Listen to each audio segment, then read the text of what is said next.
أعوذ بالله من الشيطان الرجيم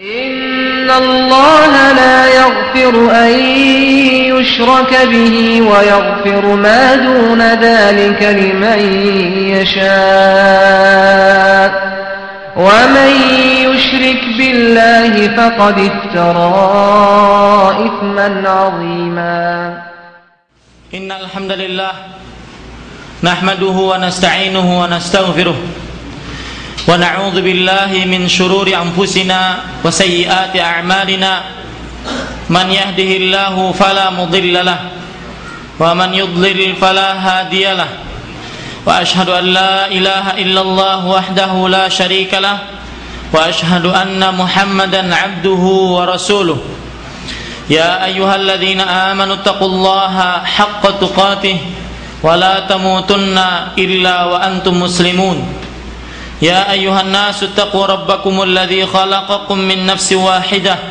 وخلق منها زوجها وبث منهما رجالا كثيرا ونساء واتقوا الله الذي تساءلون به والأرحام إن الله كان عليكم رقيبا يا أيها الذين آمنوا اتقوا الله وقولوا قولا سديدا يصلح لكم أعمالكم ويغفر لكم ذنوبكم ومن يطع الله ورسوله فقد فاز فوزا عظيما أما بعد فإن أصدق الحديث كتاب الله وأحسن الهدي هدي محمد صلى الله عليه وعلى آله وسلم وشر الأمور محدثاتها وكل محدثة بدعة وكل بدعة ضلالة وكل ضلالة في النار.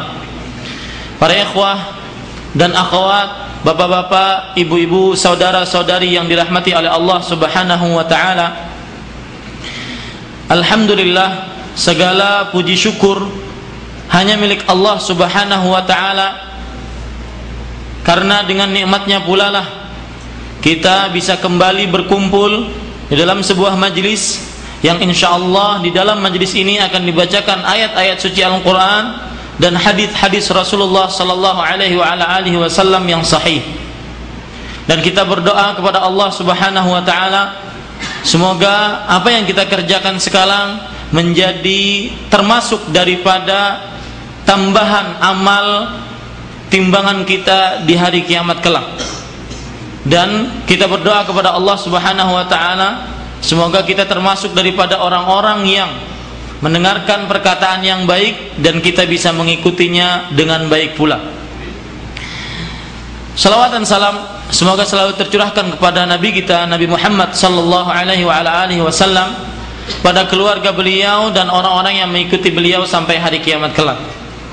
Para ikhwah dan akhwat rahimanillahu wa iyyakum, semoga Allah Subhanahu wa taala merahmati kita selalu sebagaimana janji kita bahwasanya kita akan melanjutkan silsilah pengajian tentang saya takut kesyirikan atau pengajian iyyaka wasyirk, jauhilah daripada kesyirikan. Pada sore hari di hari yang dimuliakan oleh Allah kemudian oleh Rasulullah sallallahu alaihi wasallam ini, insyaallah taala kita akan mengenal lebih dalam tentang sebuah praktek kesyirikan yang sekarang pada zaman-zaman sekarang lagi merebak. Dan kenapa itu merebak dan menyebar luas di kalangan kaum muslimin? Salah satu sebabnya nanti juga akan kita sebutkan adalah karena kebodohan. Oleh sebab itu kita ingin mengetahui satu praktek kesyirikan ini agar kita, seluruh keluarga kita jauh daripada kesyirikan. Dan cukuplah para ikhwah dan akhwat rahimanillah wa iyyakum, cukuplah ayat di dalam Al-Quran yang menyebutkan ancaman bagi orang yang mengerjakan perbuatan syirik. Allah Subhanahu wa taala pernah berfirman di dalam Al-Quran, innahu man yusyrik billah faqad harramallahu alaihi al-jannah wa ma'wahu an-nar wa ma lidh-dhalimin min ansar. Artinya sesungguhnya orang yang mensyirikkan Allah Subhanahu wa taala, maka Allah Subhanahu wa taala telah mengharamkan baginya surga, dan Allah Subhanahu wa taala menempatkan dia di dalam neraka. dan bagi orang-orang yang berbuat zalim tidak ada penolong bagi mereka.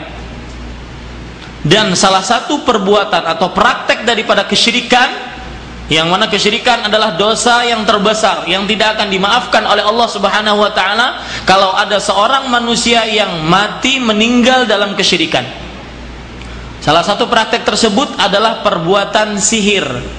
Kita akan mengenal lebih lanjut apa itu sihir, kemudian bagaimana kok sihir bisa dikaitkan dengan kesyirikan, kemudian dalil-dalil hakikat adanya sihir, karena sebagian orang tidak percaya akan adanya sihir, seperti orang-orang Mu'tazilah yang mereka hanya mengedepankan logis mereka. Mereka berkeyakinan bahwasanya sihir itu tidak ada hakikatnya, sihir itu bohong.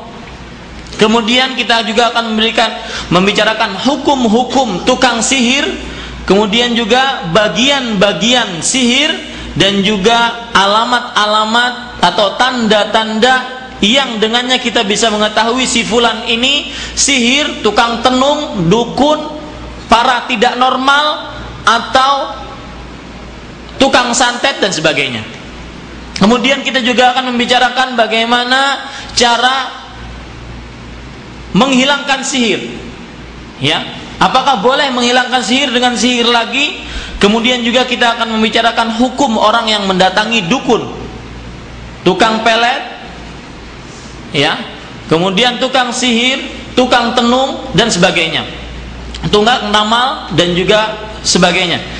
Itu kira-kira apa yang bisa kita sampaikan insyaallah taala. Poin yang pertama yaitu definisi sihir. Sebagaimana kebiasaan kita, setiap kali membahas suatu permasalahan, kita harus mengetahui akan hakikat daripada permasalahan tersebut. Definisi sihir, kalau kita lihat daripada dalam definisi bahasa, secara bahasa etimologi, maka sihir artinya adalah ibaratun amma latufa wa khafiya sababuhu. Artinya sihir adalah sebuah istilah untuk sesuatu yang lembut dan tersembunyi. Untuk sesuatu istilah yang lembut dan tersembunyi, itu adalah sihir secara bahasa. Sedangkan secara terminologi syar'i atau istilah syariat di dalam agama Islam, sihir diperbincangkan oleh para ulama dan diperdebatkan definisinya. Kenapa diperdebatkan? Sebagaimana yang dikatakan oleh Al-Allamah Asy-Syanqiti rahimahullahu taala, saking banyaknya macam sihir, macam perdukunan, macam pertenungan, macam ramalan, maka susah untuk mendefinisikan sihir secara syariat. Tetapi kita bisa ambil gambaran dasar definisi sihir secara istilah syar'i adalah bacaan-bacaan dan ikatan-ikatan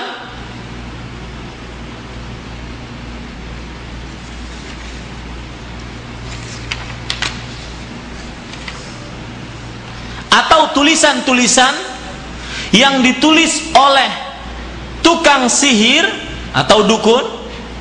Sekali lagi, ketika saya mengatakan kata-kata sihir, jangan terbetik di dalam hati kita ada nenek tua bawa sapu bisa terbang. Bukan itu maksudnya. Ya, seluruh yang berhubungan dengan sesuatu yang ikatan-ikatan atau doa-doa atau tulisan raja-raja yang ditulis oleh tukang sihir untuk memberikan pengaruh kepada korban tertentu,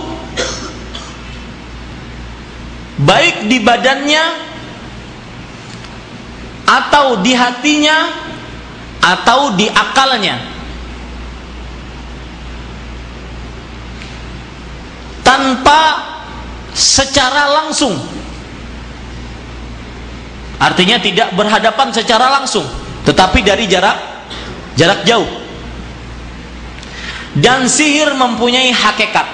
Itulah definisi daripada sihir, para ikhwah sekalian. Saya ulangi, sihir adalah bacaan-bacaan, ikatan-ikatan atau tulisan-tulisan rajah yang ditulis oleh tukang sihir, pelaku sihir, yang digunakan untuk mempengaruhi korban, baik mempengaruhi akalnya, badannya, ataupun apa? Hatinya. Ya. Dan sihir mempunyai hakikat, artinya sihir itu ada. Kemudian para ikhwah sekalian, sekarang kita akan bicarakan poin kedua. Kenapa praktek sihir, tenung, dukun, ramal itu bisa dikaitkan dengan perbuatan dosa syirik?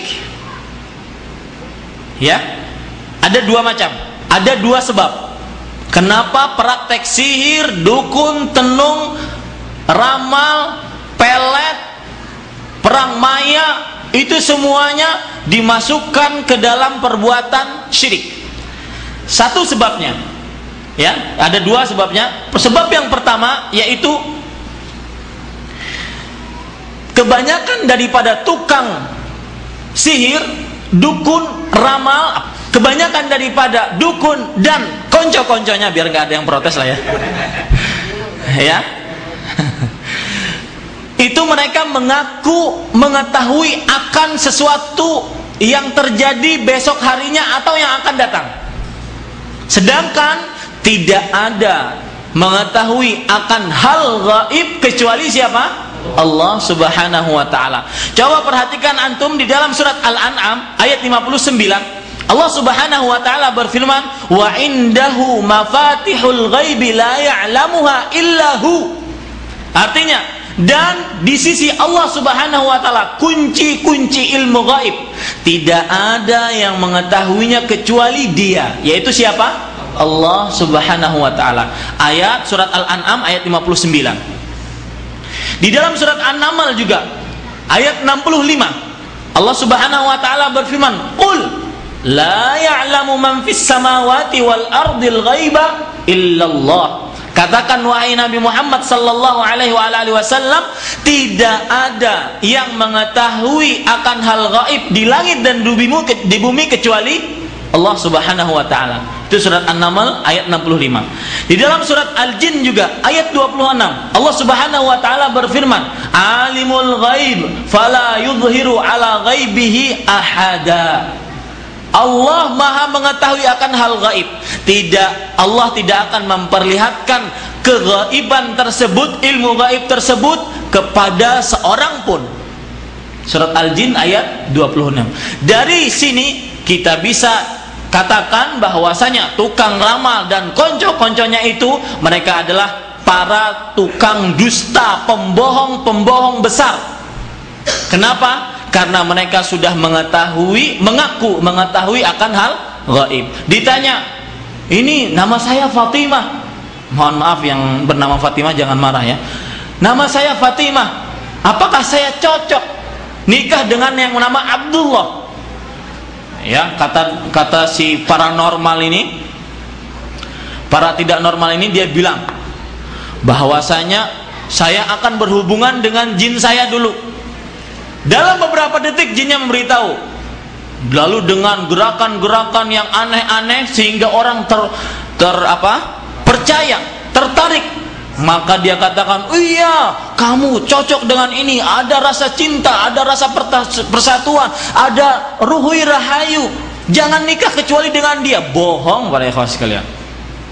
Salah satu bohongnya apa? Dia kadang-kadang pura-pura mengetahui akan hal gaib. Bagaimana? Contohnya, saya berikan contoh. Seorang dukun atau seorang tukang ramal kadang-kadang mengatakan, saya tahu bahwasanya kamu dan istri kamu, yang bertanya ini adalah laki-laki, kamu dan istri kamu setiap hari lebaran pasti ribut. Siapa yang nggak ribut hari lebaran? Ya, ada yang mandikan anak, ada yang nyari baju, ada, semuanya ribut. Iya. Kenapa? Berarti dia ngomong dengan perkataan yang umum. Semuanya orang ribut sedunia ketika mau lebaran. Tidak ada yang tenang-tenang. Ya. Nah, ini adalah salah satu kebohongan orang-orang tukang dukun dan para normal. Dari para ikhwah sekalian. Sekarang itu sebab yang pertama. Sebab yang kedua yang menjadikan praktek sihir, tenung, dukun dan sebagainya termasuk daripada perbuatan syirik adalah di dalam praktek-praktek tersebut terdapat meminta bantuan kepada syaitan dan jin. Dan ini parah sekali. Seorang makhluk apabila dia meminta kepada syaitan dan jin, maka jin dengan sesuka hatinya dia akan menyuruh sesuatu yang sangat dimurkai oleh Allah Subhanahu wa taala. Contohnya, ya, jin tidak akan memberikan bantuan kepada seorang makhluk tersebut percuma, nggak akan. Tetapi memberikan bantuan dengan suatu pengorbanan, apapun itu. Dan kebanyakan pengorbanan yang dikorbankan adalah menghina Allah, menghina Rasulullah Sallallahu Alaihi Wasallam, atau menghina sesuatu yang diagungkan oleh Allah kemudian oleh Rasulullah Sallallahu Alaihi Wasallam. Contohnya, ya, saya akan berikan contohnya, beberapa contoh di sini, ada 8 contohnya. Setan tidak akan menolong dukun tersebut kecuali dia harus membawa mushaf ke kamar mandi. Satu. Kemudian tidak akan menolong dukun tersebut kecuali menuliskan ayat Al-Quran dengan barang-barang najis kotor seperti darah haid. Ayat suci Al-Quran, ayat yang paling mulia di dalam Al-Quran apa? Ayat yang paling mulia dalam Al-Quran apa? Ayat kursi, dituliskan dengan darah haid. Itu bukan pengagungan, tetapi itu adalah penghinaan terhadap ayat kursi tersebut. Kemudian contoh yang ketiga, menulis ayat Al-Quran di bawah kedua telapak kakinya, agar bisa ayat-ayat Al-Quran yang ditulis di kedua belah tapak kakinya itu diinjak-injak. Contoh yang lain, menulis Al-Fatihah dengan cara terbalik, ya, aturan Bismillahirrahmanirrahim dari kanan, ini baknya dari kiri, sinnya kemudian mim, kemudian alif, kemudian lam ha, alif lam ra ha mim, sebagainya sampai akhir. Ini namanya penghinaan terhadap surat Al-Fatihah. Contoh lagi, syaitan menyuruh dukun tersebut untuk sholat tanpa wudhu. Ya, jelas tidak akan diterima sholat tanpa wudhu. Ini termasuk penghinaan terhadap masalah sholat. Oleh sebab itu para ikhwah sekalian, kenapa kita katakan sebab, ya, yang kedua, praktek sihir, dukun, tenung, ramal, pelet dan sebagainya itu termasuk daripada perbuatan syirik, karena di dalamnya ada istikhdamul jin wasyayatin. Artinya minta pertolongan dengan jin dan syaitan. Ketika orang minta pertolongan jin dan syaitan, maka dia akan mengerjakan perbuatan-perbuatan kekufuran. Taib. Kemudian para ikhwah sekalian, sebagian orang ada yang tidak percaya bahwasanya sihir itu hadisnya tidak sahih. Meskipun di Bukhari saya tidak percaya bahwasanya Nabi Muhammad SAW itu kena sihir, seperti orang-orang Mu'tazilah saya bilang tadi, orang-orang yang mengedepankan logikanya saja. Karena tidak mungkin secara akal dia bilang bahwasanya saya bisa menyihir, menyakiti si fulan dari jarak jauh, tidak mungkin. Kita katakan ayat Al-Quran sebagai sesuatu dalil yang sangat otentik telah menyatakan bahwasanya sihir itu ada hakikatnya. Coba lihat antum surat Al-Baqarah ayat 102.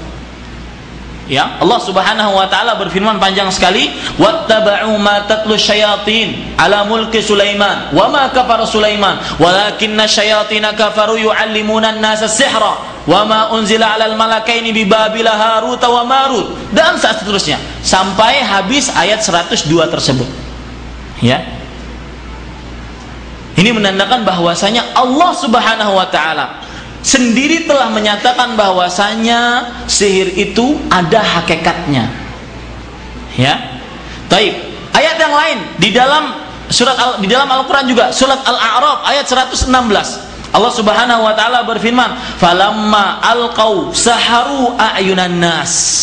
Dan ketika tukang sihir Firaun, ya, dukun-dukun Firaun melemparkan tongkat-tongkat mereka, saharu a'yunan nas, mereka menyihir mata-mata manusia. Ini menandakan bahwa sihir itu ada hakikatnya. Taib. Juga banyak sekali para ikhwah sekalian kalau kita lihat di dalam hadis, di dalam ayat-ayat Al-Qur'an. Sekarang kita lihat di dalam hadis Nabi Muhammad SAW. Nabi kita, Nabi Muhammad ibnu Abdullah alaihi salatu wassalam pernah kena sihir, yang diriwayatkan oleh Aisyah radhiyallahu anha. Hadis ini diriwayatkan oleh Aisyah. dan dari riwayat Imam Bukhari rahimahullah dalam kitab sahih beliau. Ini menandakan hadisnya sahih. Ketika hadis sahih tersebut, maka kita harus menjadi keyakinan bahwasanya sihir itu ada hakikatnya. Buktinya apa? Nabi Muhammad sallallahu alaihi wasallam sendiri beliau kena sihir. Ceritanya bagaimana para ikhwah sekalian? Kata Aisyah radhiyallahu anha, ya, sahabat Aisyah, beliau bercerita, Nabi Muhammad sallallahu alaihi wasallam disihir. Dan sihir beliau adalah dikhayalkan beliau itu telah mengerjakan sesuatu padahal beliau belum mengerjakan sesuatu tersebut. Nah, ini sihir yang paling berat para ikhwah sekalian. Sampai-sampai diceritakan beliau itu ingin mendatangi para istrinya, dikhayalkan beliau itu sudah mendatanginya. Ini paling berat sihirnya. Ya. Kemudian beliau minta kepada Allah, berdoa kepada Allah Subhanahu wa taala. Akhirnya beliau bermimpi. Datang dua malaikat, satu di ubun-ubun beliau, satu lagi di kaki beliau. Dua malaikat ini saling berbicara. Kenapa laki-laki ini? Kemudian kata yang satu menjawab mabub, artinya terkena sihir. Kemudian yang satu bertanya lagi, siapa yang menyihirnya? Kemudian dijawab, yang satu menjawab Labid ibnul A'sam al-Yahudi, orang Yahudi dari kabilah Bani Zuraiq, ya, orang Yahudi. Kemudian di mana sihirnya? Ikatan-ikatan sihir itu di mana? Di namanya sumur Dhi Arwan, di dalam sebuah sumur, disimpan di situ. Dan ingat para ikhwah sekalian, nanti kita akan bicarakan bahwasanya setiap sihir, ya, itu pasti ada ikatannya, ya, buhul. Yang mana buhul itu atau ikatan-ikatan tersebut harus kita ketemukan agar orang yang terkena sihir bisa sembuh. Itu cara yang paling jitu untuk menghancurkan sihir, ya, cara yang paling jitu harus diketahui. Nah, mengetahuinya bagaimana? Apa kita tanya dukun dulu? Nggak mungkin dia akan beritahu.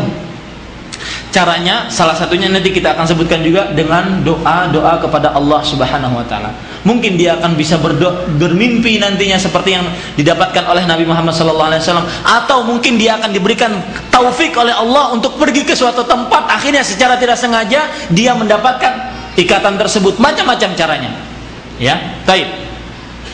Jadi para ikhwah sekalian, bahwasanya sihir tersebut ada hakikatnya. Jadi salah besar, bohong besar kalau seandainya ada yang mengatakan sihir tersebut tidak ada hakikatnya.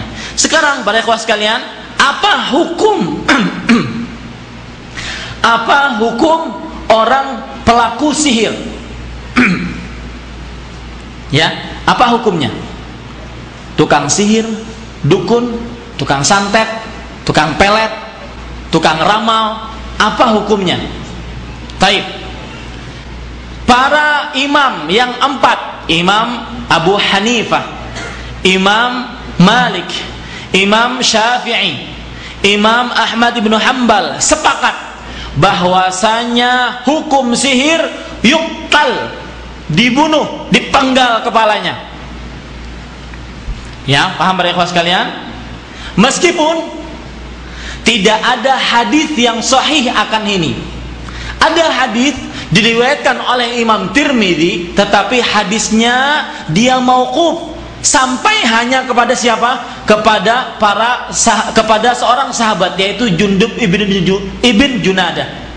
Tidak sampai kepada Nabi Muhammad SAW. Hadisnya berbunyi, hadisnya mauquf. Bagi yang sudah mempelajari mustalah hadis, dia akan paham apa itu hadis mauquf. Hadis mauquf adalah hanya sampai kepada siapa? Sahabat, tidak sampai kepada Nabi Muhammad SAW. Hadisnya berbunyi, haddus sahiri darbatun bisayf. Artinya, vonis tukang sihir adalah dipenggal kepalanya. Hadis ini sekali lagi hadisnya mauquf, hanya sampai kepada sahabat Jundub ibnu Junadah radhiyallahu anhu.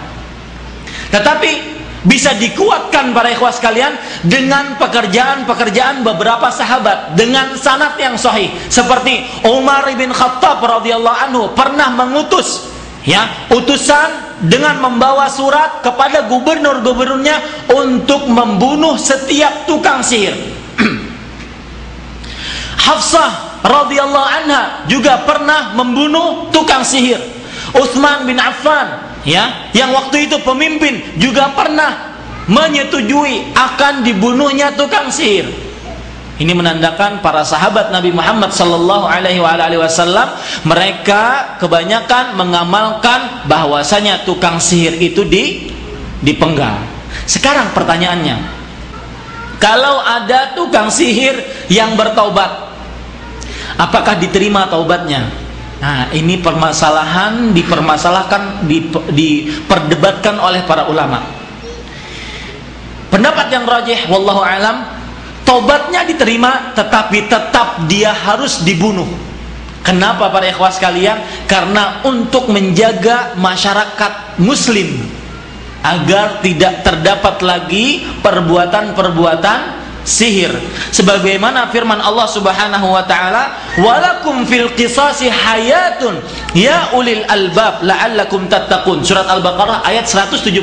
Artinya, dan bagi kalian di dalam masalah qisas, ponis, penggal, itu ada kehidupan masyarakat muslim jadinya. Kalau satu tukang sihir itu dipenggal, maka yang lain akan hidup, kaum muslimin akan hidup dengan tentram. Masalah dia bertobat dan benar tobatnya itu hubungan dia dengan siapa? Allah Subhanahu wa taala. Tetapi untuk menjaga kelestarian kaum muslimin, masyarakat Islam, maka harus dibunuh. Ini pendapat yang sahih wallahu a'lam. Baik. Sekarang para ikhwah sekalian, kita membicarakan bagian-bagian sihir. Ya, bagian-bagian sihir. Sihir itu macam-macam. Ada dua bagian. Yang pertama, sihir yang berupa kesyirikan. Perdukunan yang berupa kesyirikan. Ramalan yang berupa kesyirikan. Tenung yang berupa kesyirikan. Pelet yang berupa kesyirikan. Bagaimana ini? Dengan cara meminta bantuan kepada jin. Itu bagian yang pertama. Bagian yang kedua, sihir yang berupa obat-obatan. Maka ini adalah bentuk daripada perbuatan kezaliman. Sihir yang berupa obat-obatan yang bisa dengan obat-obatan tersebut mempengaruhi korban, maka ini termasuk daripada perbuatan kezaliman. Padahal Rasulullah sallallahu alaihi wasallam pernah bersabda, "Adz-dzulmu dzulumatun yaumal qiyamah." Artinya, satu kezaliman itu nanti akan berlipat-lipat kezalimannya pada hari kiamat. Ya, satu kezaliman akan menjadi berlipat-lipat kezalimannya nanti pada hari kiamat. Baik para ikhwah sekalian. Sekarang kalau kita lihat di realita di masyarakat kita sekarang, syirik, terutama praktek sihir, dukun, ramal, tenung, pelet, mengobati jarak jauh, tabib, pertabiban, itu sangat menyebar luas sekali. Bahkan di media televisi, bukan hanya di koran, majalah, tetapi sudah sampai ke media televisi. Bahkan mereka berani pasang iklan untuk berbuat syirik. Pasang iklan, bodoh tidak? Ya, berbuat syirik, menantang Allah, pasang iklan. Ya, baik. Para ikhwah sekalian, maka hukum melihat acara-acara tersebut haram hukumnya. Apa dalilnya? Dalilnya disebutkan di dalam surat An-Nisa ayat 140. Allah Subhanahu wa taala berfirman, "Wa qad nazzala 'alaikum fil kitabi an idza sami'tum ayatillah yukfaru biha wa yustahza'u biha fala taq'udu ma'ahum hatta yakhudu fi haditsin ghairi innakum idzam mithluhum innallaha jami'ul munafiqina wal kafirina fi jahannam jami'a." Artinya, dan telah diturunkan atas kalian di dalam Al-Qur'an bahwasanya jika kalian mendengar ayat-ayat Allah dikufurkan, ayat-ayat Allah dikufurkan dan diolok-olok, maka janganlah duduk bersama mereka, jangan nonton, iseng nonton. Apa sih yang dibicarakan tabib ini? Kok surbannya kok besar sekali seperti perahu, dahinya hitam, jenggotan panjang, ya. Wah, kadang-kadang pakai baju aneh-aneh lagi, pakai tasbih, subhanallahal-azim. Jangan tertipu dengan seperti itu para ikhwah sekalian. Itu adalah semua musuh-musuh Allah. Kalau seandainya mereka berani meramal, berani mengobati jarak jauh, berani mengetahui akan sesuatu hal gaib, itu adalah semuanya aduwullah dan musuh-musuh Allah dan sahibus syaitan, temannya syaitan. Ya. Fala ta'udu ma'hum hatta yakhudu fi haditsin ghairi. Janganlah duduk bersama mereka sampai mereka menjadikan pembicaraan mereka di pembicaraan yang lain. Innakum idzam mislum, sesungguhnya kalian akan seperti mereka. Nih perhatikan. Sesungguhnya kalian akan seperti mereka. Sesungguhnya Allah Subhanahu wa taala mengumpulkan orang-orang yang munafik di dalam neraka jahanam seluruhnya. Orang-orang yang munafik dan orang-orang yang kafir di dalam neraka jahanam seluruhnya. Kemudian para ikhwah sekalian, sekarang sebagian orang mungkin akan bingung. Bagaimana saya tahu si fulan ini yang di TV ini sekarang dia sihir, dukun, ya, tukang sihir, atau orang yang benar-benar meruqyah, mendoakan dengan sesuai dengan Al-Quran dan Sunnah. Saya nggak bisa membedakan, ya, yarhamukallah. Saya tidak bisa membedakan. Bagaimana saya bisa membedakan ini tukang sihir, dukun, ramal, tukang pelet, tenung, dan ini yang baik-baik, yang sesuai dengan Al-Quran dan Sunnah? Maka di sana ada tanda-tanda, ciri-ciri tukang sihir. Tanda yang pertama, dia menanyakan nama Anda dan nama ibu Anda, bukan nama bapak. Ya, kenapa? Siapa yang tahu jawabannya? Kenapa menanyakan nama ibu, bukan nama bapak? Karena kalau menanyakan ibu, dia menggunakan bahwasanya dia anak zina. Iya. Kalau seandainya, karena kenapa dia menanyakan nama ibu? Karena ketika dia menanyakan nama ibu, berarti si fulan ini akhirnya bernama apa? Misalkan namanya yang asal namanya ya Abdullah binti fulana. Berarti seorang anak yang tidak ada bapaknya berarti anak zina. Nah, maka mulai saat itulah dia sudah menghinakan dirinya, ya, di hadapan jin, di hadapan syaitan. Ya, itulah kenapa dia menanyakan nama ibu. Ya, dan salah besar kalau seandainya ada dukun yang berbicara kami menanyakan ibu karena hubungan antara anak dengan ibu lebih erat daripada hubungan antara anak dengan bapak. Itu tidak benar. Ya. Baik, ciri yang kedua. Biasanya tukang sihir, dukun, pelet dan sebagainya minta sisa-sisa daripada atau bekas-bekas daripada si sakit. Misalkan, tolong ambilkan bekas minum yang sakit itu, tolong bawakan baju yang sakit, tolong bawakan apa, macam-macam, ya, seluruhnya bekas-bekas atau makanan-makanan atau minuman-minuman dari si sakit tersebut. Yang ketiga, kadang-kadang mereka orang-orang terlaknat itu minta permintaan-permintaan yang susah, hewan-hewan yang aneh. Misalkan tikus yatim.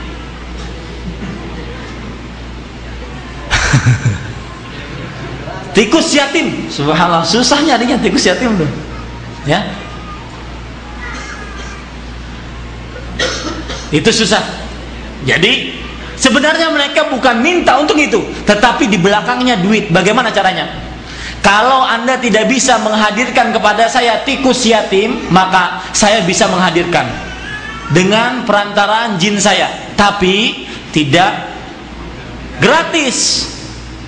Ya. Kenapa? Karena saya harus beli kemenyan ini, saya harus beli makanan ini untuk sesajen kepada jin saya agar bisa menghadirkan tikus yatim. Jadi belakangnya apa para ikhwas sekalian? do it. Ya, taib. Yang keempat, kadang-kadang mereka menulis rajah-rajah yang disebut dengan talasim.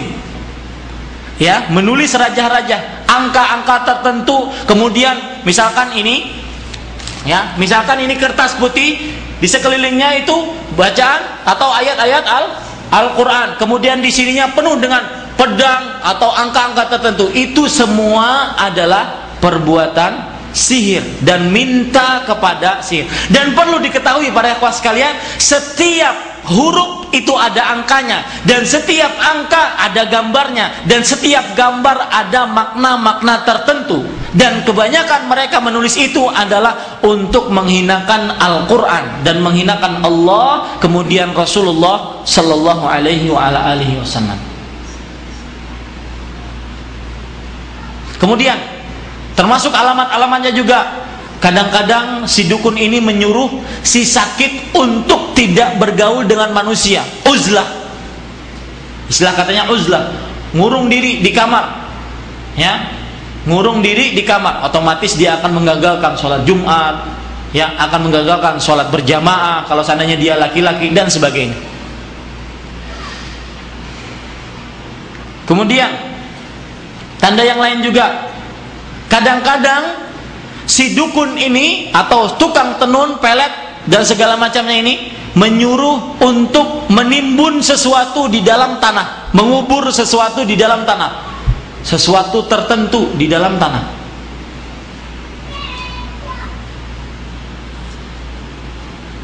Nah, ini banyak terjadi ini sekarang. Sudah berapa itu? 6. Yang ketujuh, kadang-kadang orang yang pura-pura jadi tabib atau pura-pura mengobati, tukang ramal, dia biasa qomat kamit. Qomat kamit, ya, tidak boleh didengar oleh orang lain. Nah, itu tanda bahwasanya dia adalah tukang sihir yang terlaknat.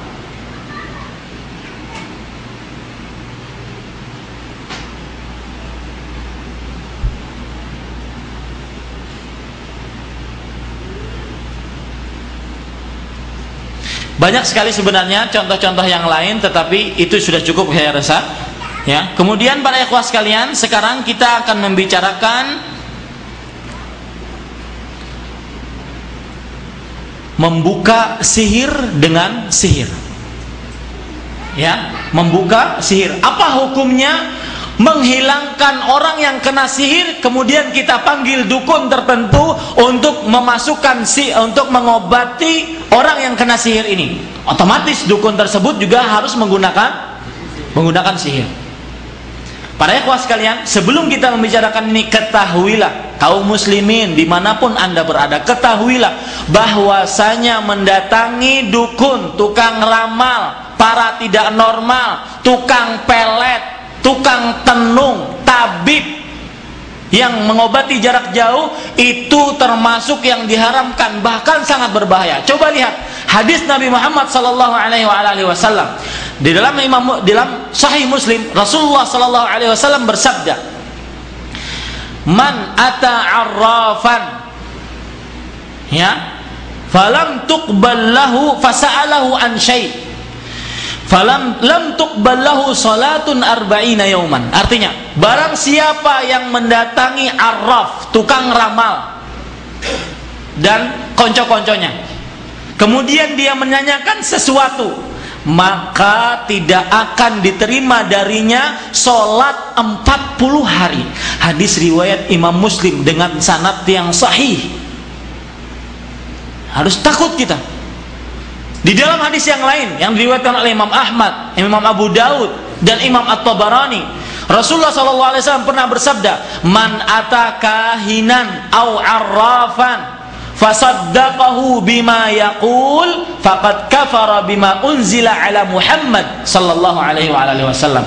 Artinya, barang siapa yang mendatangi kahin, dukun atau arraf atau tukang ramal, maka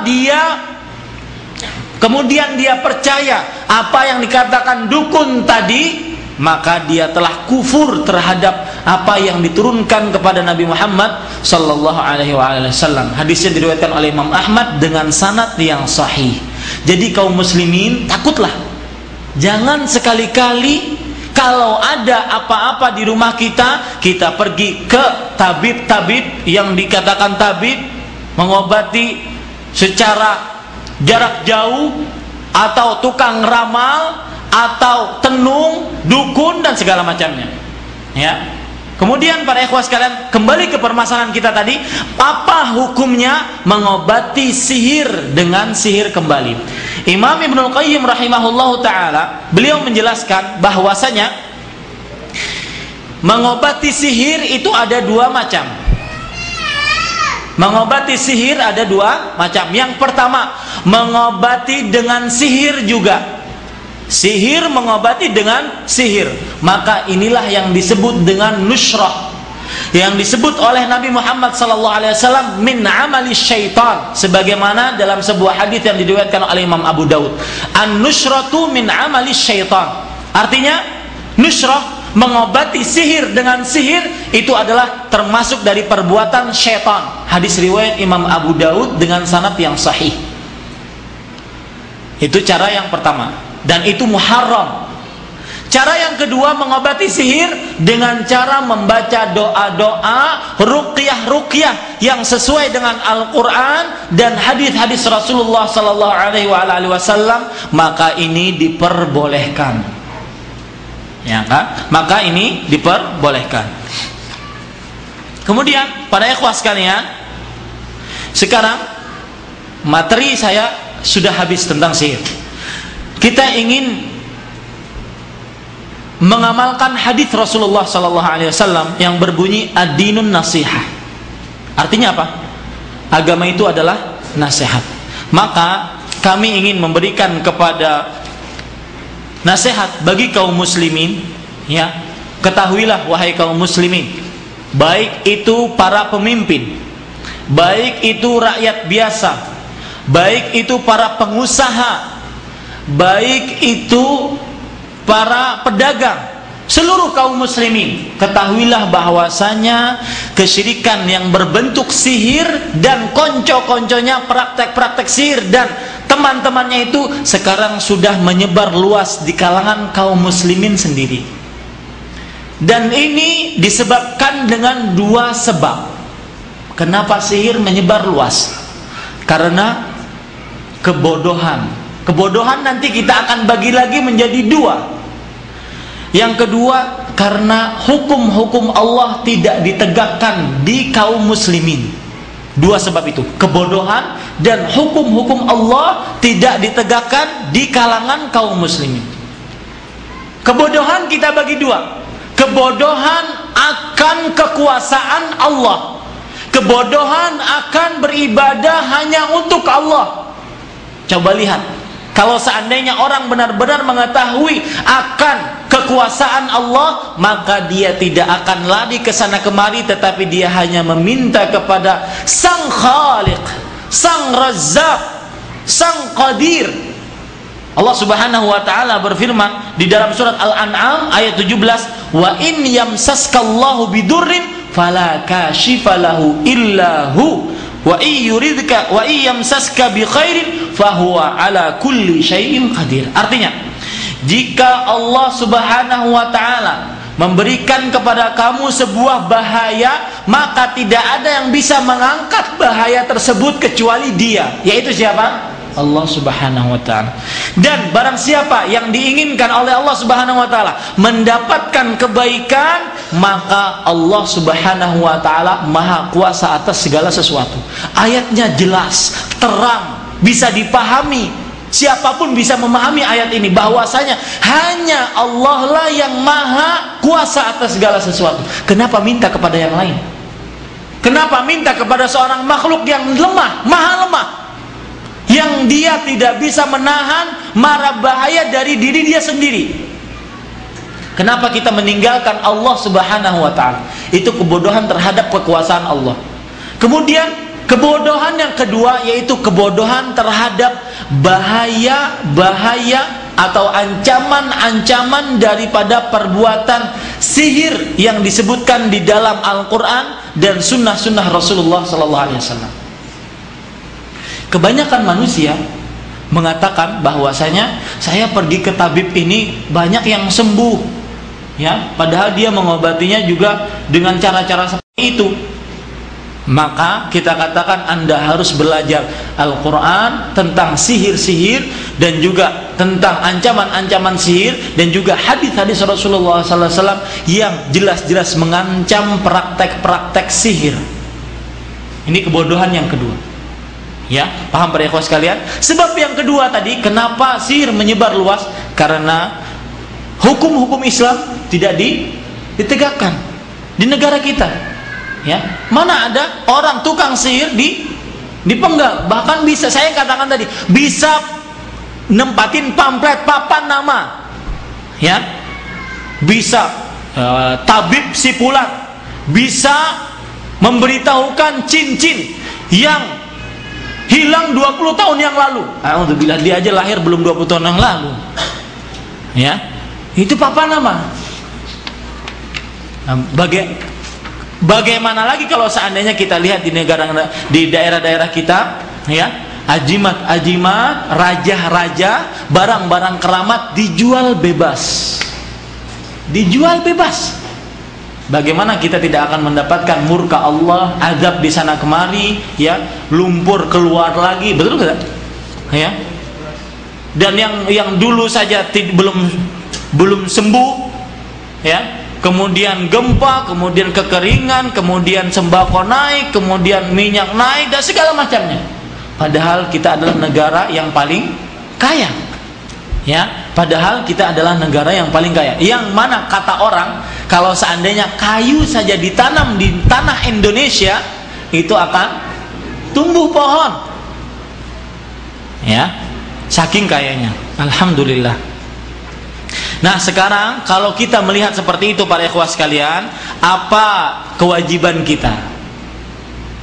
Kita sebagai masyarakat umum, apa kewajiban kita? Pertama, ya, berpegang teguh kepada Al-Quran dan Sunnah. Berpegang teguh kepada Al-Quran dan Sunnah. Karena Nabi Muhammad SAW menyatakan, taraktu fikum ma in i'tasamtum bihi lan tadillu ba'di kitaballah wa sunnati.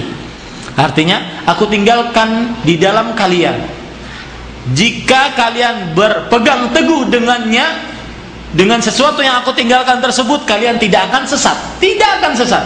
Apa itu? Al-Quran dan sunnah-sunnah Rasulullah sallallahu alaihi wa ala alihi wasallam. Kemudian juga yang kedua, kita sebagai masyarakat bertobat kepada Allah, kembali hanya kepada Allah Subhanahu wa ta'ala, ya, tidak kembali kepada selain Allah Subhanahu wa ta'ala. Yang ketiga, padahal ini yang pertama, saya lupa tadi ngelihatnya. Yang pertama, ya, diganti saja urutannya. Yang pertama, menegakkan tauhid di dalam diri kita dan di dalam keluarga kita. Benar-benar kita pahami tauhid, kita amalkan, kita realisasikan di dalam kehidupan kita, baik itu untuk kita sebagai pribadi ataupun untuk kita sebagai masyarakat. Di dalam keluarga kita, istri, anak kita selalu tegakkan tauhid kepada Allah Subhanahu wa ta'ala. Kemudian tugas kita juga sebagai masyarakat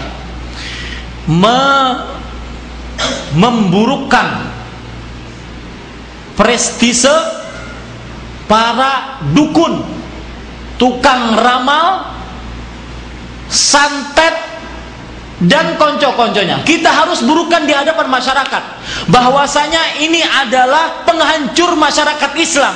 Ini adalah bukan sebagai orang yang mengobati, tetapi dia adalah telah memisahkan antara suami dan istrinya, memisahkan antara anak dan bapaknya, memisahkan antara anak dan ibunya, memisahkan antara anak dan orang tuanya.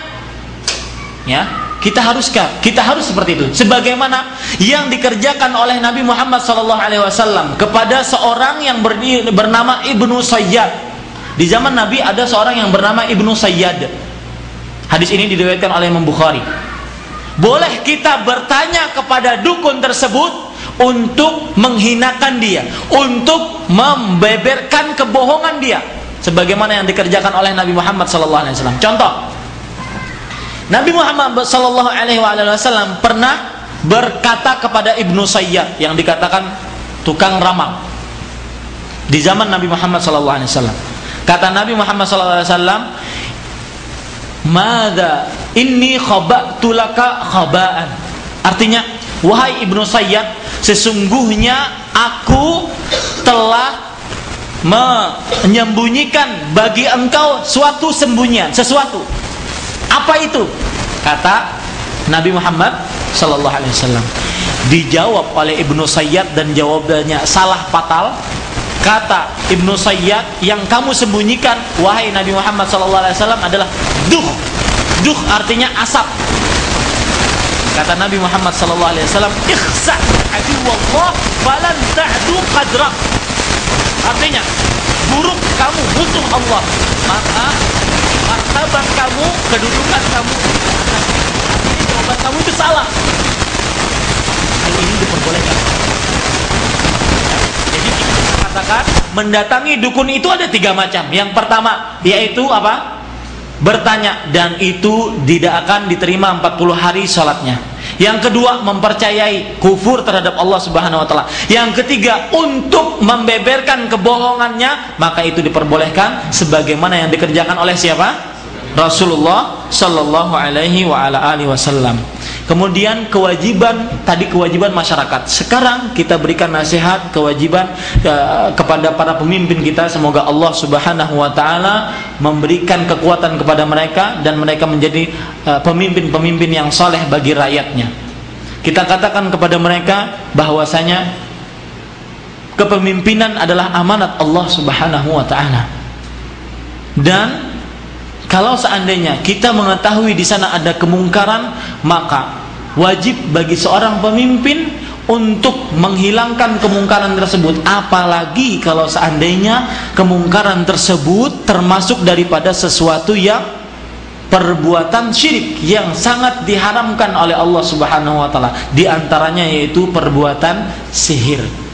Ya, itu nasihat kita kepada para pemimpin kita.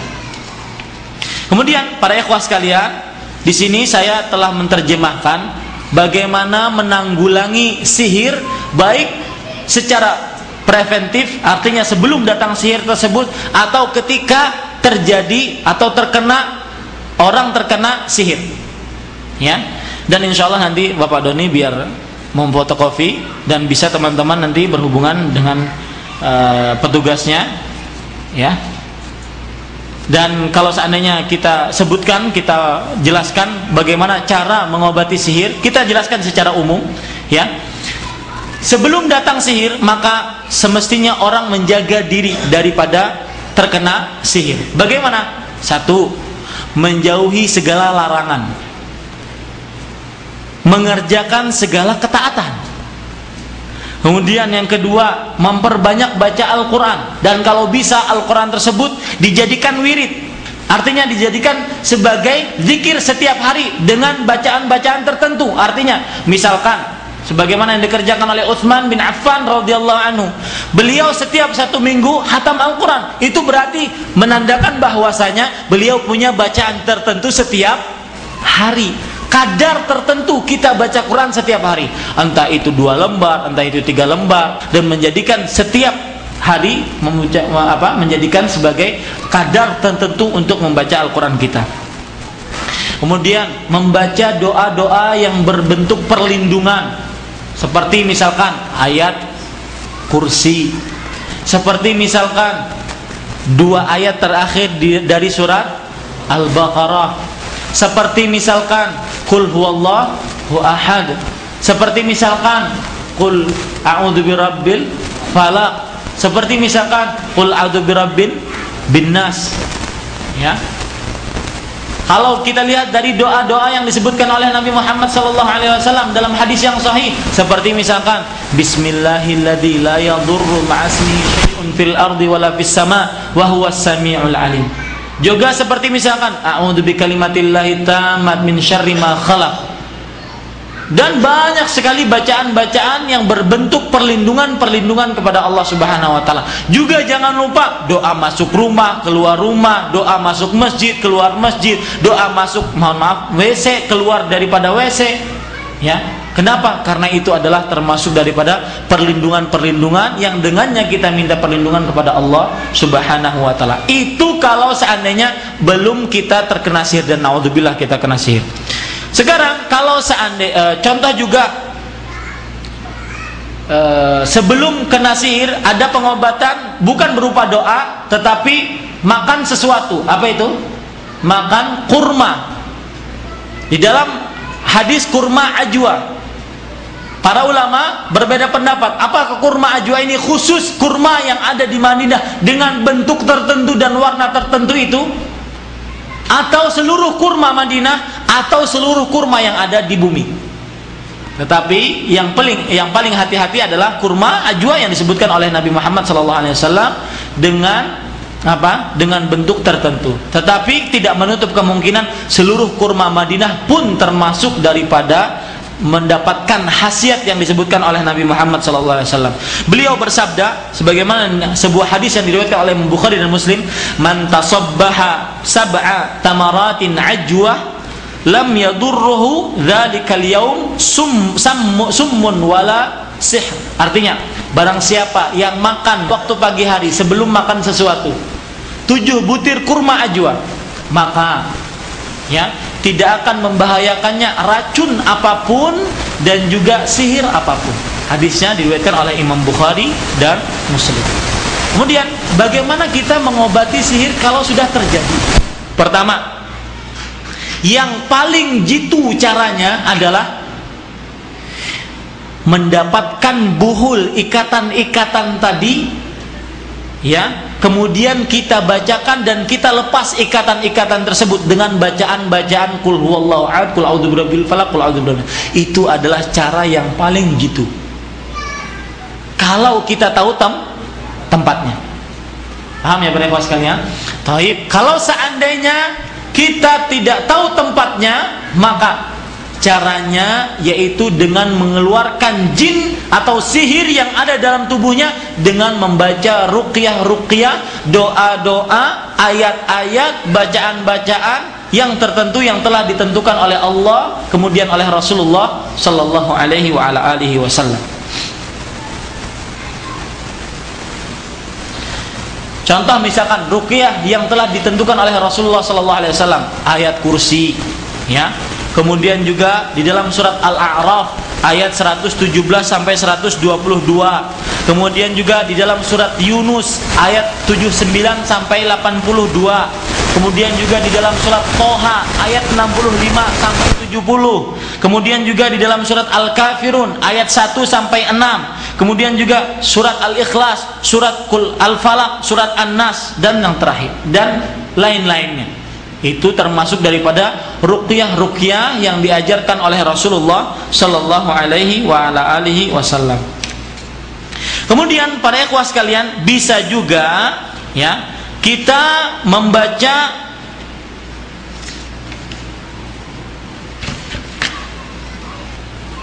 dengan cara apa? Dengan cara berhijamah. Dengan cara berhijamah.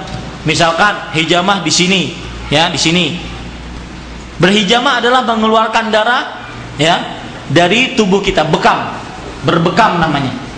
Bisa di kaki, bisa di tangan, bisa di kepala dan segala macamnya, ya. Dan insya Allah kalau seandainya ada yang ingin dipraktekkan, saya bisa nanti mempraktekkan di sini, ya, berbekam. Biar kita belajar. Ini namanya pengobatan secara nabawi, ya. Alas. Taib.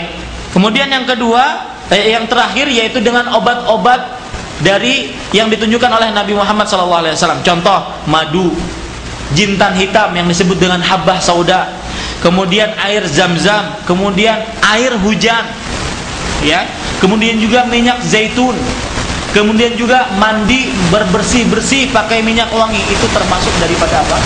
Daripada hati sihir. Demikian, apa yang baik itu hanya dari Allah Subhanahu wa taala, apa yang buruk itu dari kami pribadi manusia biasa. Kita tutup dengan kafaratul majlis. Subhanakallah bihamdika asyhadu an la ilaha illa anta astaghfiruka wa atubu ilaik. Sallallahu ala nabiyina Muhammad walhamdulillahirabbil alamin. Wassalamualaikum warahmatullahi wabarakatuh.